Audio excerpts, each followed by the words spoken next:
வணக்கம்.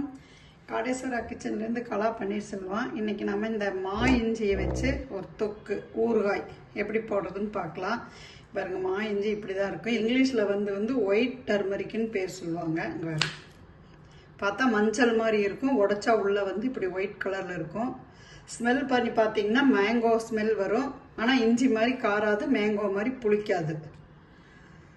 இதை வந்து நம்ம இப்போ தோலை சீவிட்டு பாருங்கள், எல்லாம் கழுவி எடுத்து சுத்தம் பண்ணி வச்சுருக்கிறேன் நான். இந்த மாதிரி இதை வந்து நம்ம இப்போ மிக்சியில் வந்து பல்ஸ் மோடில் போட்டு எடுத்துக்கலாம், இல்லைன்னா நம்ம கேரட் சீவுறதுல சீவி எடுத்துக்கலாம். அதுக்கு முன்னாடி நம்ம சேனலை சப்ஸ்கிரைப் பண்ணாதவங்க சப்ஸ்கிரைப் பண்ணிக்கோங்க. கூடவே பக்கத்தில் இருக்கிற பெல் ஐக்கானே கிளிக் பண்ணி வச்சுக்கோங்க. அப்போ தான் நான் போடுற வீடியோ உடனுக்குடனே வரும்.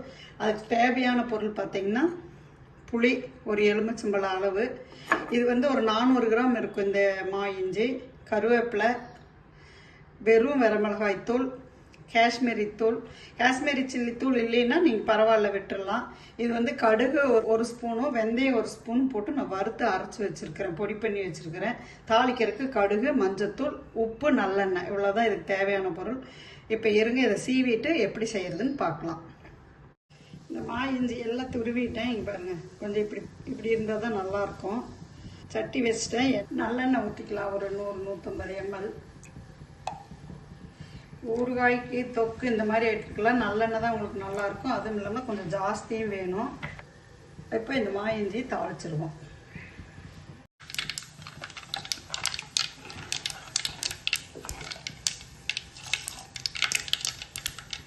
கடுகு வெடிச்சிருச்சு. இப்போ 2 காஞ்ச மிளகாயும் கருவேப்பிலையும். காஞ்ச மிளகாய் வந்து ஆப்ஷனல் தான், நீங்கள் வேணும்னா போட்டுக்கோங்க, இல்லைன்னா பரவாயில்ல ஸ்கிப் பண்ணிடுங்க.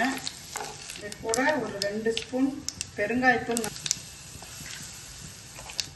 இந்த மா இஞ்சி இப்போ போட்டுருவோம்.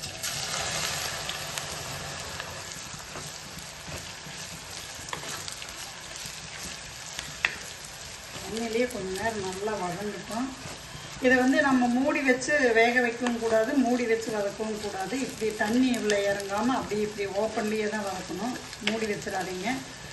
இது வந்து ஊறுகாய் வந்து உடம்புக்கு கெடுதல் அப்படின்னு சொல்கிறாங்க இல்லையா, அப்படியெல்லாம் கிடையாது. இந்த மா இஞ்சி வந்து ரொம்ப நல்லது உடம்புக்கு. செஞ்சு வச்சுக்கிட்டிங்கன்னா 3 மாதத்துக்கு ஃப்ரிட்ஜில் வச்சே யூஸ் பண்ணலாம். 3 to 6 மாதமே வரும் ஃப்ரிட்ஜில் வச்சிங்கன்னா. வெளியில் வச்சிங்கன்னா ஒரு மாதத்துக்கு வரும். நல்லா வதங்கிடுச்சு பாருங்கள். 5 நிமிஷம் வதக்குனிங்கன்னா போதும். ஆனால் கை விடாமல் அப்பப்போ இப்படி கிளறி விட்டுக்கிட்டே வதக்குங்க.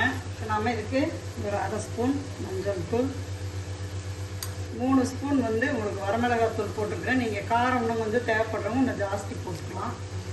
காஷ்மீரி சில்லி தூள், இது வந்து கலருக்காக போடுறேன். நீங்கள் இது ஆப்ஷனல் தான், இருந்தால் போடுங்க, இல்லைன்னா பரவாயில்ல. தேவையான உப்பு போட்டுக்கலாம். கல் உப்பு போடுங்க, தூள் உப்பு போட வேண்டாம். இப்போ இந்த புளியை கரைச்சி எடுத்து வச்சுருக்குறோம். இப்போ அந்த தண்ணியை ஊற்றிடலாம். தீயை வந்து மீடியம் ஃப்ளேம்லேயே வச்சுக்கோங்க, ரொம்ப ஹை பண்ண வேண்டாம். இப்போ ஒரு 5 நிமிஷம் நான் சிம்லேயே விட்டு இப்படி வேக வச்சு பாருங்க, எண்ணெய் பிரிஞ்சு வந்துட்டு இருக்குது. இப்போ நம்ம இந்த அரைச்சி வச்சுருக்கிற வெந்தய கடுகு பொடியை போட்டுடலாம்.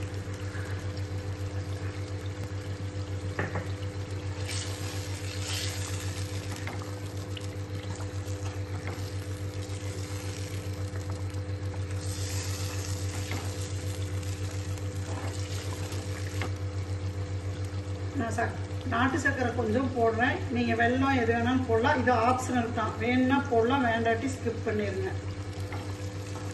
இது வந்து தோசை, இட்லி, சப்பாத்தி, தயிர் சாதம் சூப்பராக இருக்கும். பார்க்கலாம், நல்லா சுருண்டு வந்துருச்சு பாருங்க, நல்லா வெந்துருச்சு. இப்போ அடுப்பை ஆஃப் பண்ணிவிட்டு இதை அப்படியே நம்ம ஆற விட்டுருவோம். நீங்கள் வெயில் இருந்ததுன்னா மேலே ஒரு வெள்ளை துணியை கட்டி ஒரு நாள் ஃபுல்லாக வெயில் இதே இப்படியே சட்டியோடவே வச்சுருங்க. அப்படி இல்லைன்னா நீங்கள் ரூம் டெம்பரேச்சர்லேயே ஆனால் துணியை கட்டி வச்சுருங்க. ஆறி நாளைக்கு எடுத்து பாட்டிலில் போட்டுக்கலாம். ஆனால் 2 நாள் இப்படியே ஊறட்டும். இன்னைக்கு போட்டிங்கன்னா நாளைக்கு மத்தியானம் வரைக்கும் இருக்கிற மாதிரி போட்டுக்கலாம்.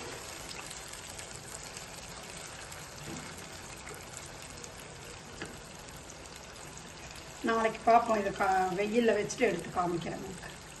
இந்த இஞ்சி தொக்கை பாருங்கள், ஒரு நாள் ஃபுல்லாக வெயிலில் நல்லா காய வச்சு எடுத்துட்டேன். இப்படி வெள்ளை துணி கட்டி சூப்பராக பார்த்தீங்களா, நேற்று எண்ணெய் நிறையா இருக்கிற மாதிரி இருந்தது. இன்றைக்கி பாருங்கள் எண்ணெய் எல்லாம் சுண்டிடுச்சு, அப்படியே இழுத்துடுச்சு. அவ்வளோதான், நம்ம இஞ்சி தொக்கு ரெடி ஆயிடுச்சு.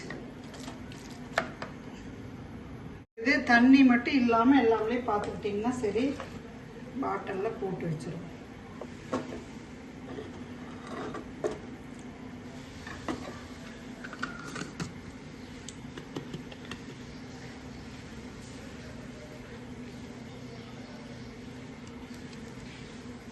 இஞ்சி தொக்கு சூப்பராக ரெடி ஆயிடுச்சு. நீங்களும் இதே மாதிரி செஞ்சு பார்த்துட்டு இந்த ட்ரெஸ் உங்களுக்கு பிடிச்சிருந்ததுன்னா லைக் பண்ணுங்கள், ஷேர் பண்ணுங்கள், காடேஸ்வரா கிச்சனுக்கு கூட சப்ஸ்கிரைப் பண்ணுங்கள். உங்கள் ஃப்ரெண்ட்ஸ் அண்ட் ரிலேஷனுக்கெல்லாம் இதை ஷேர் பண்ணி விடுங்க. நன்றி.